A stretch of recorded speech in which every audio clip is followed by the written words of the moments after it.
तो अब हम पढ़ेंगे एनवायरनमेंट में दूसरे चैप्टर को पढ़ेंगे। तो दूसरा चैप्टर हमारा ए है, आनुवांशिकता की बात करते हैं और साथ ही साथ हम वातावरण की बात करते हैं। ये चैप्टर उतना ही महत्वपूर्ण है जितना कि आपका एग्जाम महत्वपूर्ण है, क्योंकि यहां से अगर आप देखें तो क्वेश्चन जरूर पूछे जाते हैं आपके एग्जाम में। तो इस चैप्टर को ध्यान से समझिएगा, क्योंकि आपके एग्जाम में यहाँ से क्वेश्चन पूछे ही जाते हैं, जो कि हमने आपको पहले ही बता दिया है। आइए सबसे पहले हम समझ लेते हैं आनुवांशिकता के बारे में कि आनुवांशिकता का अर्थ क्या होता है और आनुवांशिकता को अंग्रेजी में क्या कहा जाता है। देखिए, आनुवांशिकता की बात करते हैं तो आनुवांशिकता को अंग्रेजी में कहा जाता है हेरिडिटी कहा जाता है। ये बातें आप ध्यान रखिएगा। आनुवांशिक सॉरी, अब हम बात कर लेते हैं आनुवांशिक का मतलब क्या हो जाता है, यानी अर्थ के बारे में। तो आनुवांशिक या वंशानुगत गुणों का एक पीढ़ी से दूसरे पीढ़ी में स्थानांतरण जो होता है गुणों का, उसे क्या कहा जाता है, आनुवांशिकता या वंशानुक्रम कहा जाता है। तो आनुवांशिक या वंशानुगत उसे कहा जाता है जब क्या होता है, माता पिता के गुण या कह सकते हैं दादा दादी में से किसी एक का गुण जो होता है हम में जब ट्रांसफर होता है या एक पीढ़ी से दूसरी पीढ़ी में जब ट्रांसफर होता है तो उसे क्या कहा जाता है, वंशानुक्रम कहा जाता है या आनुवांशिकता कहा जाता है। आनुवांशिकता के ही माध्यम से क्या होता है, ध्यान रखिएगा, आनुवांशिकता के माध्यम से ही क्या होता है कि बालकों के शारीरिक मानसिक सामाजिक गुणों का क्या होता है, विकास होता है। या बालक में अगर देखा जाए या बालकों में अगर देखा जाए तो इसके माध्यम से शारीरिक मानसिक गुणों का स्थानांतरण होता है बालकों में। तो ध्यान रखिएगा कि बालकों में जो एक तरह से शारीरिक मानसिक और सामाजिक गुणों का जो स्थानांतरण होता है बालकों में, वो होता है आनुवांशिकता का ही होता है, ठीक है, और किसी का नहीं होता है। नेक्स्ट बात करते हैं, जेम्स ड्रेवर साहब क्या कहते हैं, ये कहते हैं कि शारीरिक एवं मानसिक विशेषताओं का माता पिता से संतानों में स्थानांतरण होना ही क्या कहलाता है, आनुवांशिकता कहलाता है। तो ध्यान रखिएगा कि बच्चों में शारीरिक विशेषताओं की बात करते हैं और मानसिक विशेषताओं की बात करते हैं। तो ये सारी विशेषताएं जो है माता पिता से जो संतानों में पहुंचती हैं या संतानों में जो ट्रांसफर होती हैं, उसे क्या कहा जाता है, आनुवांशिकता कहा जाता है। ऐसा कौन कह रहा है, तो ऐसा जेम्स ड्रीवर महोदय कह रहे हैं। हो सकता है कि आपके एग्जाम में प्रश्न पूछ ले कि इस कथन को किसने कहा हुआ है, तो ध्यान रखिएगा इस कथन को जेम्स ड्रीवर महोदय ने कहा है।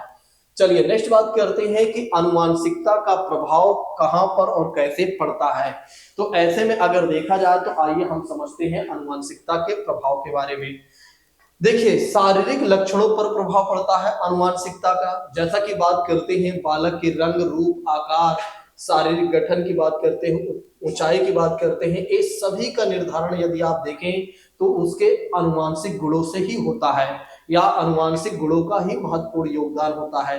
तो सबसे पहली बात करते हैं शारीरिक लक्षणों के प्रभाव की बात करते हैं, तो इस पर प्रभाव पड़ता है, चाहे हम गोरे हों काले हों, ठीक है, और मोटे हों, हाइट में एक तरह से छोटे हों बड़े हों, ये सारा जो हम पर प्रभाव पड़ा हुआ है ये कहीं ना कहीं हमारे माता पिता की बात करते हैं या हमारे माता पिता में से दादा दादी की बात करते हैं, तो उन्हीं सभी लोगों के गुण हमारे ऊपर पड़े हुए हैं।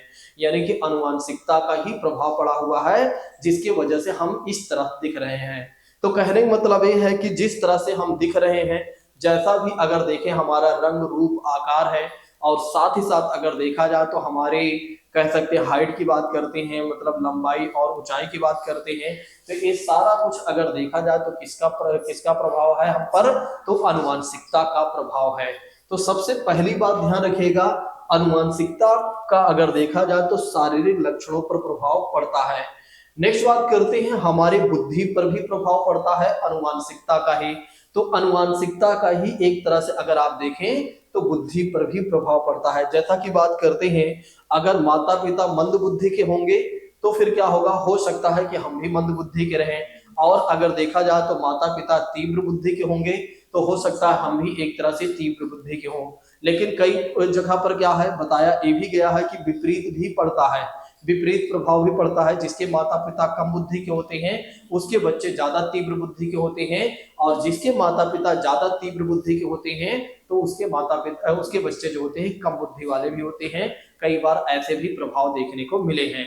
तो ध्यान रखिएगा, हमारे बुद्धि पर भी अगर प्रभाव किसी का पड़ता है तो पड़ता है आनुवंशिकता का प्रभाव पड़ता है। जैसा कि गोडार्ड महोदय कहते हैं कि मंद बुद्धि माता पिता की संतान मंद बुद्धि होती है, और तीव्र बुद्धि माता पिता के संतान की जो संतान होती है उनकी जो बुद्धि होती है वो तीव्र बुद्धि होती है। मानसिक क्षमताओं के अनुकूलन में ही बालक में क्या होता है, संवेगात्मक विकास होता है, यानी कि इमोशनल डेवलपमेंट का विकास होता है। तो ध्यान रखिएगा, मानसिक क्षमताओं के अनुकूलन में ही बालक में क्या होता है, संवेगात्मक क्षमता का विकास होता है। ये बातें भी ध्यान रखिएगा। तो दूसरा प्रभाव किस पर पड़ रहा है, तो दूसरा प्रभाव पड़ रहा है एक तरह से बुद्धि पर प्रभाव पड़ रहा है। पहला प्रभाव किस पर पड़ा था, तो पड़ा था शारीरिक संरचना की बात करते हैं, या शारीरिक पर हमारे प्रभाव पड़ा था। ठीक है, नेक्स्ट बात करते हैं, चरित्र पर भी जो प्रभाव पड़ता है वो भी आनुवंशिकता का ही कहीं ना कहीं प्रभाव पड़ता है। मतलब ये कह सकते हैं कि आनुवंशिकता का प्रभाव हमारे चरित्र पर भी पड़ता है। हमारे माता पिता की बात करते हैं, जैसा उनका चरित्र होता है या जिस स्वभाव के वे होते हैं, अगर वे सरल स्वभाव के हैं और लड़ाकू विमान है तो आप देखिए तो फिर वो प्रभाव हम पर भी पड़ता है। जिसके माता पिता लड़ाकू विमान होते हैं और उसके बच्चे भी कहीं ना कहीं लड़ाकू विमान देखने को मिल जाते हैं। तो कई बार लोग बोलते हैं कि भैया ये जो बोल रहा है ना, ये नहीं बोल रहा है, इसके पिता बोल रहे हैं, क्योंकि उन्हीं का लक्षण इसके ऊपर पड़ा हुआ है। ठीक है, आज जिस तरह से भी ये दिख रहा है, तो कहने का मतलब ये है कि कहीं ना कहीं अगर देखा जाए तो माता पिता का इतना ज्यादा प्रभाव हम पर होता है कि जैसा भी हम करते हैं वैसा लोग बता देते हैं कि हम किसके बालक हैं। गांव में तो लोग ये बता देते हैं किसका बच्चा है, उसके लक्षण देखकर बता देंगे कि ये उसका बच्चा है, फलाने का लड़का है।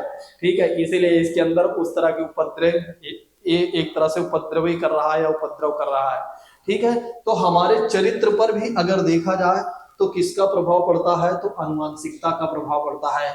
जैसे डगडेल नामक एक मनोवैज्ञानिक है, वे कहते हैं अपने अनुसंधान के आधार पर कि यह बताते हैं कि माता पिता के चरित्र का प्रभाव भी उसके बच्चे पर ही पड़ता है। तो ये बातें भी आप ध्यान रखिएगा कि माता पिता पर भी बच्चे पर जो भी प्रभाव पड़ता है वो माता पिता के चरित्र के आधार पर, उनका जैसा चरित्र होता है वैसा ही बच्चों पर भी प्रभाव पड़ता है। चलिए नेक्स्ट बात कर लेते हैं। अब हम बात कर लेते हैं वातावरण किसे कहा जाता है। देखिए, वातावरण का मतलब हो जाता है हमारे आसपास की चीजें, जिसमें अगर देखा जाए तो बच्चों के संदर्भ में देखते हैं तो परिवार की बात करते हैं, आस पड़ोस की बात करते हैं, स्कूल की बात करते हैं, ठीक है, खेल कूद मैदान की बात करते हैं। तो ये सब क्या है, वातावरण के पार्ट है। ठीक है, आइए और अच्छे तरीके से समझ लेते हैं। देखिए, वातावरण का अर्थ है पर्यावरण। वातावरण का क्या अर्थ हो जाता है, पर्यावरण। ठीक है, पर्यावरण जो है दो शब्दों से मिलकर बना हुआ है। एक तो परि की बात करते हैं, दूसरा आवरण की बात करते हैं। परि का अर्थ हो जाता है चारों ओर की बात करते हैं, यानी कि हमारे आसपास की जितनी भी जो चारों ओर की चीजें हैं। और आवरण का मतलब हो जाता है ढकना, मतलब जो हमें एक तरह से प्रत्यक्ष या अप्रत्यक्ष रूप से क्या करती हैं, हम पर प्रभाव डालती हैं, उसे ढकना कह सकते हैं। ठीक है, और इस प्रकार पर्यावरण का अर्थ हो जाता है चारों ओर से घेरने वाला। तो ध्यान रखिएगा, पर्यावरण का अर्थ क्या हो जाता है, चारों ओर से घेरने वाला। कई बार हमारे एग्जामिनेशन में बिल्कुल साधारण प्रश्न बन जाता है, क्योंकि हमने पहले ही बताया हुआ है कि हमारे एग्जाम में अगर देखा जाए तो 40% ऐसे क्वेश्चन आते हैं जो बिल्कुल सरल होते हैं, 40% ऐसे क्वेश्चन आते हैं जो एक तरह से सरल और कठिन दोनों होते हैं, और 20% ऐसे क्वेश्चन आते हैं जो ज्यादा कठिन होते हैं। ठीक है, तो ऐसे क्वेश्चन बनते हैं। तो कई बार सरल वाले ऐसे ही प्रश्न बन जाते हैं जिसको हर कोई कर लेता है। तो पर्यावरण का अर्थ हो जाता है, सामान्य सा अर्थ हो जाता है चारों ओर से घेरने वाला। प्राणी या मनुष्य जल, वायु, वनस्पति, पहाड़, पठार, नदी, वस्तु आदि से घिरा हुआ, यही सब मिलकर क्या करता है, पर्यावरण का निर्माण करता है या करते हैं।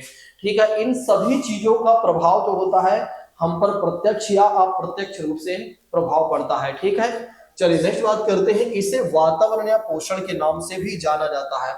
तो पर्यावरण को किस नाम से जाना गया है, पर्यावरण को वातावरण के नाम से भी जाना गया है या पोषण के नाम से भी जाना गया है। नेक्स्ट बात करते हैं, वातावरण मानव जीवन के विकास पर सबसे महत्वपूर्ण प्रभाव डालता है। तो तो हमारे जीवन के प्रभाव पर अगर देखा जाए तो हमारा जैसा भी डेवलपमेंट हो रहा है या होता है, उन सभी डेवलपमेंट के पीछे का कारण ये है कि हमारा एनवायरमेंट। आज कोई विद्यालय जाकर वो एक तरह से पहली कक्षा में फर्स्ट आ रहा है या कहीं पर फर्स्ट आ रहा है, सेकंड आ रहा है, थर्ड आ रहा है या फेल हो रहा है, तो उसके पीछे का कहीं ना कहीं एक तरह से देखा जाए तो पर्यावरण का भी काफी ज्यादा रोल है। ठीक है, वैसे तो वंशानुक्रम का भी रोल होता है। देखिए, अगर आपके एग्जामिनेशन में एक प्रश्न ये बन जाए कि बच्चे पर प्रभाव किसका सबसे ज्यादा पड़ता है, तो आप बताइए किसी का सबसे ज्यादा प्रभाव नहीं है, ना तो पर्यावरण का ज्यादा प्रभाव है, ना तो वंशानुक्रम का। लगभग लगभग दोनों का बराबर ही प्रभाव पड़ता है, यानी कि समान रूप से प्रभाव पड़ता है। तो ये वाला क्वेश्चन पूछा जा चुका है। मानव विकास में जितना योगदान आनुवंशिकता का है, उतना ही योगदान किसका है, उतना ही योगदान की बात करते हैं तो वातावरण का भी है। तो हमारे विकास में जितना योगदान अगर देखा जाए तो हमारे विकास में वातावरण का है, उतना ही अगर आप आनुवंशिकता का है, उतना ही यदि आप देखें तो वातावरण का भी प्रभाव है या योगदान है। ठीक है, तो ये वाला पॉइंट हमारे एग्जाम में बनता रहता है, तो ये बातें ध्यान रखिएगा कि हमारे विकास में या बच्चों के विकास में जितना योगदान एक तरह से आनुवंशिकता का है, उतना ही योगदान यदि आप देखें तो एक तरह से पर्यावरण का भी प्रभाव पड़ता है या प्रभाव है। चलिए नेक्स्ट बात करते हैं कि वातावरण का प्रभाव किस पर पड़ता है। तो शारीरिक अंतर का प्रभाव की बात करते हैं, यानी कि हमारे शरीर पर भी वातावरण का प्रभाव पड़ता है। जैसे आनुवंशिकता का प्रभाव पड़ता है हमारे शरीर पर, वैसे ही वातावरण का भी प्रभाव पड़ता है हमारे शरीर पर। जैसा कि बात करते हैं व्यक्ति के शारीरिक लक्षण तो वैसे वंशानुगत होते हैं, लेकिन इस पर वातावरण का भी प्रभाव देखने को मिलता है। ये बातें भी आप लोग ध्यान रखिएगा। तो अगर आप देखें तो पर्यावरण का जितना देखिए, जैसे अभी पॉइंट हमने बताया था ना, हमारे विकास में या बच्चों के विकास में जितना एक तरह से योगदान आनुवंशिकता का होता है, उतना ही योगदान वातावरण का भी होता है। इसीलिए यदि आप देखें तो वातावरण का भी प्रभाव पड़ता है हमारे शरीर पर, ठीक है, या शारीरिक अंतर पर। चलिए नेक्स्ट बात करते हैं, प्रजाति की श्रेष्ठता की बात करते हैं। प्रजाति की श्रेष्ठता की बात करते हैं। देखिए, प्रजाति की श्रेष्ठता का मतलब कोई भी किसी भी प्रजाति का हो, चाहे वो कैसा भी हो, लेकिन वातावरण का प्रभाव उस पर पड़ता है। देखिए, जैसे कि अगर हम देखें जो ब्राह्मण होते हैं, ब्राह्मण जाति की बात करते हैं, ठीक है, ये काफी ज्यादा तीव्र बुद्धि वाले होते हैं, इनके बच्चे भी तीव्र बुद्धि वाले होते हैं। लेकिन अगर इन बच्चों को चाइना भेज दिया जाए या कहीं अलग एनवायरमेंट में डाल दिया जाए, तो चाइना छोड़ो, मतलब किसी गलत एनवायरमेंट में डाल दिया जाए, तो फिर ये समझ लो कि उनकी भी बुद्धि उनके जैसे होगी जाएगी जैसे उनकी बुद्धि है। या एक तरह से अगर देखा जाए तो कुछ लोग ये बताते हैं कि जो अमेरिकन प्रजाति के लोग होते हैं वे काफी बुद्धिमान होते हैं, लेकिन अगर उनको किसी एनवायरमेंट में डाल देते हैं तो वे भी उसी तरह से हो जाएंगे जैसे कि वहां का एनवायरमेंट या वहां के लोग हैं। तो प्रजाति श्रेष्ठता पर मतलब कौन सी प्रजाति के लोग कितना ज्यादा श्रेष्ठ है, उसके एनवायरमेंट पर भी डिपेंड करता है। ठीक है, या एक तरह से देखा जाए तो कोई कितना ही बेकार क्यों ना हो, अगर उसे सही एनवायरमेंट में डाल दिया जाता है तो वो एक तरह से उसका बेहतर विकास हो जाएगा। ठीक है, तो अगर आप देखें तो प्रजाति की श्रेष्ठता पर भी प्रभाव पड़ता है वातावरण का। नेक्स्ट बात करते हैं, हमारे पर्सनालिटी की बात करते हैं, हमारे व्यक्तित्व की बात करते हैं, तो इस पर भी प्रभाव पड़ता है वातावरण का। तो हमारे व्यक्तित्व पर भी प्रभाव पड़ता है किसका, वातावरण का पड़ता है। जैसा कि बात करते हैं, यहाँ पर कहा गया है कि व्यक्तित्व के निर्माण में वंशानुक्रम की अपेक्षा वातावरण का अधिक प्रभाव पड़ता है। अब ये वाला पॉइंट याद रखिएगा, नहीं तो हर जगह एक ही रूल आप लगा दें कि जितना एक तरह से मानव के विकास में आनुवंशिकता का महत्व योगदान है, उतना ही एक तरह से पर्यावरण का नहीं। यहाँ पर एक अलग पॉइंट है, ये बात याद रखिएगा कि अगर पर्सनालिटी के संदर्भ में क्वेश्चन पूछा जा रहा है, अगर एक तरह से व्यक्तित्व के निर्माण में के संदर्भ में क्वेश्चन पूछा जा रहा है, तो आपको बताना है कि आनुवंशिकता का कम प्रभाव पड़ता है, वातावरण का ज्यादा प्रभाव पड़ता है। आज हमारी जैसी भी पर्सनालिटी है उसके पीछे का कारण है हमारा एनवायरमेंट, यानी कि हमारा वातावरण है। ठीक है, उसी के आधार पर हमारे व्यक्तित्व का निर्माण हुआ है, यानी कि हमारे पर्सनालिटी का डेवलपमेंट हुआ है। नेक्स्ट बात करते हैं, कोई भी व्यक्ति उपयुक्त वातावरण में रहकर अपने व्यक्तित्व का निर्माण करके वो महान व्यक्ति बन सकता है। ठीक है, जैसा कि बात करते हैं गांधी जी वगैरह की बात करते हैं, इन सभी पर अच्छा प्रभाव पड़ा, जिसके वजह से आज वे महान व्यक्ति कहलाए। ठीक है, सुभाष चंद्र बोस, एपीजे अब्दुल कलाम, वैसे तो एपीजे अब्दुल कलाम का इतना अच्छा एनवायरमेंट नहीं मिल पाया था, लेकिन कहीं ना कहीं एनवायरमेंट रहा होगा थोड़ा बहुत, तो एक तरह से उनके अंदर खुद की झील रही होगी, खुद का उनका उत्साह रहा होगा, जिसके वजह से एक तरह से वे भारत के राष्ट्रपति पद तक जाते हैं और जिन्हें मिसाइल मैन के नाम से भी जाना गया है। ठीक है, तो ये बातें भी ध्यान रखिएगा कि अगर हमारे पर्सनालिटी पर किसी का प्रभाव ज्यादा पड़ता है तो वो प्रभाव पड़ता है वातावरण का प्रभाव पड़ता है। ठीक है, चलिए नेक्स्ट बात करते हैं, मानसिक विकास पर भी हमारे वातावरण का ही प्रभाव पड़ता है। देखिए, हम कितना ही तीव्र बुद्धि वाले क्यों ना हो, लेकिन अगर हमें लड़ाई झगड़े वाले, दंगे फसाद वाले में, या एक तरह से चोरी डकैती ऐसे वातावरण में डाल दिया जाए, तो फिर समझ लो कि एक तरह से हमारे अंदर भी जो एक अच्छा मतलब कह सकते हैं स्वस्थ वातावरण का जो निर्माण हो रहा था, या जो अच्छे विचारों का निर्माण हो रहा था, वो सारा गलत विचारों में चला गया। तो हमारा दिमाग कैसे बदलेगा? जैसा हमारा एनवायरमेंट होगा। अगर हम सही एनवायरमेंट में रहेंगे तो हमारा दिमाग सही एनवायरमेंट की तरफ जाएगा, या उस पर अच्छा प्रभाव पड़ेगा, हमारा अच्छा डेवलपमेंट होगा। अगर एक तरह से हम गलत एनवायरमेंट में हैं, या बच्चे गलत एनवायरमेंट में हैं, तो उन पर जो मानसिक प्रभाव पड़ेगा वो गलत एक तरह से पड़ेगा। ठीक है, तो ये बातें भी आप लोग ध्यान रखिएगा, भूलिएगा नहीं। नेक्स्ट बात करते हैं, बालकों पर बहुमुखी प्रभाव पड़ता है। ठीक है, ये बातें भी ध्यान रखिएगा। जैसा कि बात करते हैं, वातावरण जो है बालक के शारीरिक, मानसिक, सामाजिक, संवेगात्मक आदि सभी अंगों पर भी प्रभाव डालता है। इसकी पुष्टि एवरान का जंगली बालक के हिसाब से देख सकते हैं। क्या कहा जाता है, मतलब इसके उदाहरण से आप समझ सकते हैं। जैसे की बात करते हैं, एक बालक होता है जिसका जन्म होता है, और जन्म होने के बाद एक भेड़िया उसे उठा ले जाता है। ठीक है, एक बालक होता है। देखिए, वातावरण पर अगर आप देखें, वातावरण का जो प्रभाव है बहुत ज्यादा है, शरीर पर भी पड़ता है, मानसिक पर भी पड़ता है, दिमाग पर भी पड़ता है, सामाजिक पर भी पड़ता है, और यहां तक कि जो हमारा इमोशनल डेवलपमेंट होता है उस पर भी प्रभाव पड़ता है। इस कहानी के माध्यम से समझिएगा। ठीक है, एवरान नामक एक बालक होता है जो जंगल में उसका एक तरह से उसका विकास होता है। तो कैसे होता है समझिएगा। एक बालक होता है जिसका जन्म होता है, एक तरह से जिसका जन्म होता है, और जन्म होने के बाद क्या होता है, एक भेड़िया उसे उठा ले जाता है, और उसका पालन पोषण जो होता है जंगली पशुओं के बीच में होता है। मतलब वो जंगली पशुओं के आसपास रहता है, उनके साथ रहता है, तो उसके हिसाब से उसका विकास होता है। और कुछ शिकारियों ने उसे 1799 में पकड़ लिया, और उस समय जो उसकी आयु थी वो 11 वर्ष थी, और 12 वर्ष कह सकते हैं। उसकी आकृति पशुओं जैसे हो गई थी, मतलब उसकी जो शारीरिक संरचना थी कह सकते हैं पशुओं के जैसे हो गई थी।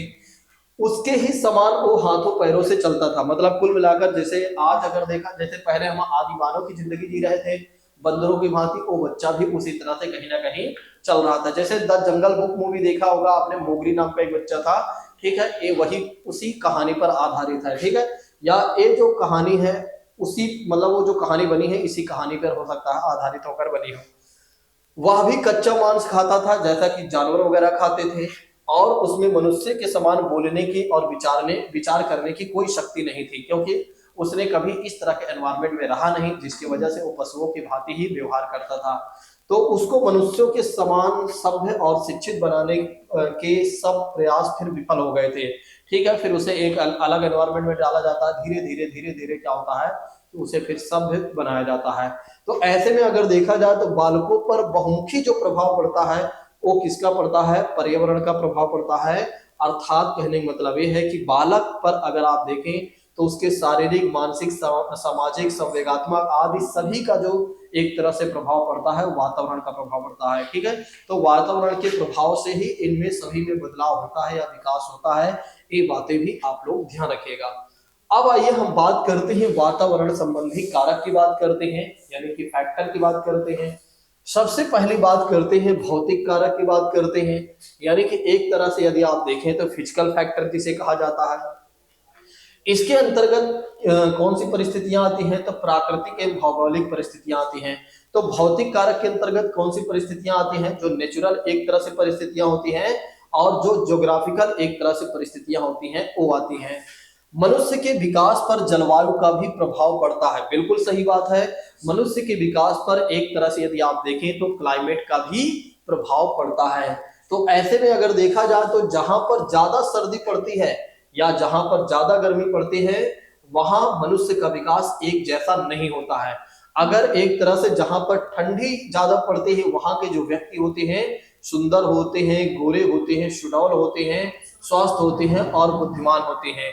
लेकिन जहां पर एक तरह से अगर आप देखें तो जहां पर यदि आप देखें तो एक तरह से गर्मी ज्यादा पड़ती है वहां के लोग एक तरह से आप देखें तो वहां के लोग काले ज्यादा देखने को मिलते हैं। जैसा कि बात करते हैं अगर आप दक्षिण अफ्रीका चले जाइए या अफ्रीका चले जाइए वहां पर आप देखते हैं गर्मी ज्यादा पड़ती है तो अफ्रीका में रहने वाले जो लोग होते हैं वे सबसे ज्यादा ब्लैक होते हैं। ठीक है, तो ये बातें भी आप ध्यान रखिएगा। तो भौतिक कारक भी हमारे ऊपर प्रभाव पड़ता है। नेक्स्ट बात करते हैं सामाजिक कारक की बात करते हैं।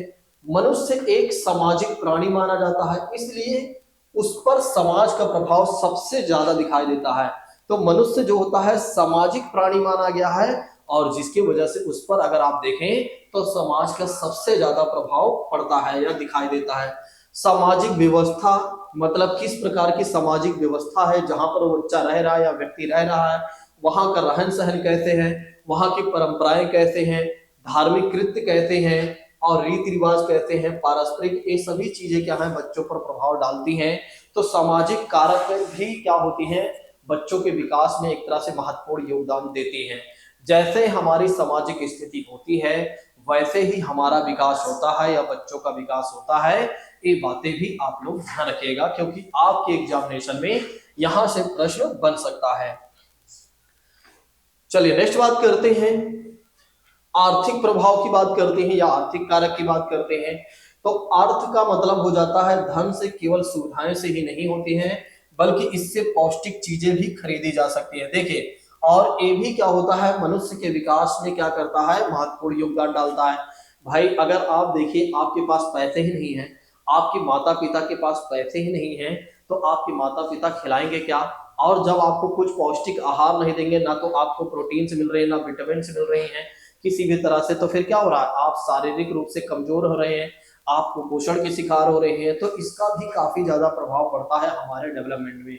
तो अगर ऐसे में अगर देखा जाए तो हमारा जो डेवलपमेंट होता है आर्थिक कारक के हिसाब से भी, यानी कि आर्थिक रूप से हम कितना सशक्त हैं कितना कमजोर है उसके आधार पर भी हमारा विकास होता है, यानी कि बच्चों का विकास होता है। ऐसे में अगर देखा जाए तो सांस्कृतिक कारक भी महत्वपूर्ण योगदान देता है बच्चों के विकास में। जैसा कि बात करते हैं धर्म और संस्कृति की बात करते हैं, मनुष्य के विकास को गहरे स्तर पर प्रभाव डालती है। देखिए जैसा कि बात करते हैं हमारा खान पान, रहन सहन, पूजा पाठ, संस्कार, आचार विचार हमारी संस्कृति की क्या है अभिन्न अंग है। जैसा कि आप देखते हैं कि कुछ जगह पर क्या है जो सांस्कृतिक कारक है वो बहुत बेकार है। कहीं पर आप देखते हैं तो धार्मिक कट्टरता सिखाई जाती है, ठीक है, चाहे वो हिंदू की बात करें, मुस्लिम की बात करें या अन्य धर्मों की बात करते हैं, जहां पर बच्चे भी उसी तरह से हो जाते हैं। उनके अंदर भी किसी के प्रति कोई संवेदनशीलता नहीं रह जाती है क्योंकि वहां पर पूजा पाठ, अनुष्ठान और रहन सहन इत्यादि अगर देखा जाए तो उसी हिसाब से करवाए जाते हैं। जैसे कि कुछ लोग सनातन धर्म को मानते हैं तो जो बिल्कुल कट्टर होते हैं, जो हिंदू धर्म को ज्यादा प्रायोरिटी देते हैं, उनके नजर में हर कोई गलत माना जाता है। और जो मुस्लिम धर्म के लोग होते हैं वे जहां पर बिल्कुल कट्टरता सिखाई जाती है, जहां मानव के प्रति मानव का एक तरह से सम्मान नहीं सिखाया जाता है, वहां पर यदि आप देखें तो उनके भी बच्चे उसी तरह से देखने को मिलते हैं। और जिसके वजह से आपस में अगर आप देखें तो जो सौहार्द है वो बिगड़ता है और जिसके वजह से दो कम्युनिटी के बीच में कहीं ना कहीं लड़ाइयां, झगड़े, दंगे फसाद देखने को मिल जाते हैं। तो आज अगर देखा जाए तो भारत की बात करते हैं या अन्य देशों की बात करते हैं, जहां पर भी कट्टरता है वहां पर क्या है सौहार्द बिगड़ जाता है और जिसकी वजह से क्या होता है कि कहीं ना कहीं वहां पर समस्याएं आ जाती हैं, आपस में लड़ते झगड़ते हैं और जिसकी वजह से जो विकास, देश की विकास की गति होती है वो भी रुक जाती है और बच्चों के भी जो विकास होता है वो भी कहीं ना कहीं एक तरह से धीमे हो जाता है। यानी कि बच्चों का विकास भले हो जाता है लेकिन वे अच्छे मानव नहीं बन पाते हैं। कई बार ये भी बहुत ज्यादा जरूरी होता है। तो सांस्कृतिक की बात करते हैं तो एक तरह से कल्चर का भी काफी ज्यादा प्रभाव पड़ता है हमारे विकास में, यानी कि बच्चों के विकास पर। तो एक तरह से सांस्कृतिक कारक यानी कि कल्चर भी हमारा अच्छा होना चाहिए। अब हम बात ये कर लेते हैं कि आनुवंशिकता एवं वातावरण का शैक्षणिक महत्व क्या है, यानी कि एजुकेशनल इंपॉर्टेंस क्या है या शैक्षिक महत्व क्या है। आनुवंशिकता और वातावरण के शैक्षिक महत्व को इस प्रकार से हम समझ सकते हैं। विकास की वर्तमान विचारधारा में प्रकृति और पालन पोषण दोनों का ही महत्व दिया गया है। मतलब विकास में अगर आप देखें तो चाहे वो देखा जाए तो प्रकृति की बात करते हैं या पालन पोषण की बात करते हैं, तो दोनों का ही प्रभाव समान रूप से बताया गया है। आनुवंशिकता की भूमिका को समझना महत्वपूर्ण है, इससे भी अधिक लाभकारी है, जैसा कि हम समझे कि परिवेश में कैसे सुधार किया जा सकता है। देखिए कई बार क्या होता है कि आनुवंशिक गुण भले ही बेकार होते हैं, लेकिन अगर आप देखें तो अच्छा एनवायरनमेंट देकर बच्चे को सुधारा जा सकता है, ऐसी कोई दिक्कत नहीं है। मतलब अगर किसी के दादा खानदान से या दादा में खानदान से शूरवीरों का खून दौड़ रहा है, शूरवीर का मतलब ये हो गया कि कहीं पर डकैती चोरी वाले जिसके खानदान के लोग हैं और जो हमेशा लड़ाई झगड़ा लड़े मतलब लड़ाकू या लड़ाई झगड़े वाले प्रवृत्ति के लोग हैं, अगर उसके बच्चों में भी वो चीजें देखने को मिल रही है तो ऐसा नहीं है नहीं बदला जा सकता है, तो कुछ हद तक बदला जा सकता है यानी सुधारा जा सकता है। अगर हम उसे एक बेहतर एनवायरनमेंट दे देते हैं, एक बेहतर अच्छा वातावरण दे देते हैं, तो निश्चित तौर पर उसमें बदलाव देखने को हमें मिल सकता है। चलिए अब हम आगे बढ़ लेते हैं। कहा गया वस्तुतः बालक के संपूर्ण व्यवहार की सृष्टि वंशानुक्रम और वातावरण की अंतः क्रिया ही द्वारा ही होती है, जो कि हमने पहले ही बातचीत कर लिया है। शिक्षा की किसी भी योजना में वंशानुक्रम और वातावरण को एक दूसरे से पृथक नहीं किया जा सकता है। मतलब ये नहीं है कि आप दोनों को अलग करके एक तरह से बच्चों का विकास करेंगे, ठीक है, तो दोनों को अलग करके आप एक तरह से बच्चों को एजुकेशनल डेवलपमेंट नहीं कर सकते हैं। दोनों को ही एक करके यानी समान रूप से लागू करके ही आप क्या कर सकेंगे, बच्चों का विकास कर सकेंगे। भला कौन ही अलग कर सकता है, ऐसा तो किसी में साहस है भी नहीं और ना तो भगवान है कि ऐसा वो बदल सके। शारीरिक मानसिक संवेगात्मक सामाजिक सभी प्रकार के विकासों पर आनुवंशिकता एवं वातावरण का प्रभाव लगभग समान पड़ता है। यही कारण है कि बालक की शिक्षा भी इसी से ही प्रभावित होती है, यानी कि बच्चों का एजुकेशन बेहतर होना या निगेटिव होना, यानी कि बच्चों का जो एजुकेशन है वो सकारात्मक होना या नकारात्मक होना, इन दोनों का ही प्रभाव है। देखिए जहां पर भी प्रभाव शब्द जुड़ जाएगा तो या तो उसका प्रभाव पॉजिटिव पड़ेगा या निगेटिव पड़ेगा, वो परिस्थिति पर डिपेंड करेगा कि वहां पर परिस्थिति डिपेंड करेगी कि वहां पर किस तरह का प्रभाव पड़ रहा है और कैसी चीजें हम समझ रहे हैं, ठीक है। अतः बच्चे के बारे में इस प्रकार जानकारियां समस्याओं के समाधान में शिक्षक की सहायता करती हैं।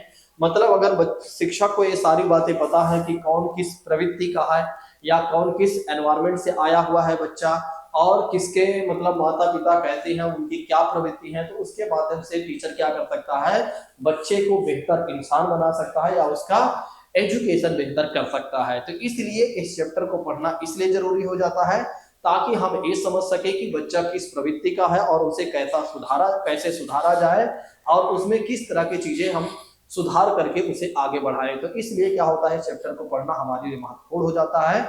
तो जैसा कि बात करते हैं, हमने परिवार वाले चैप्टर को पढ़ लिया, हमने आनुवंशिकता वाले चैप्टर को भी पढ़ लिया। अब हम बढ़ते हैं आगे वाली क्लास में अगले चैप्टर पर।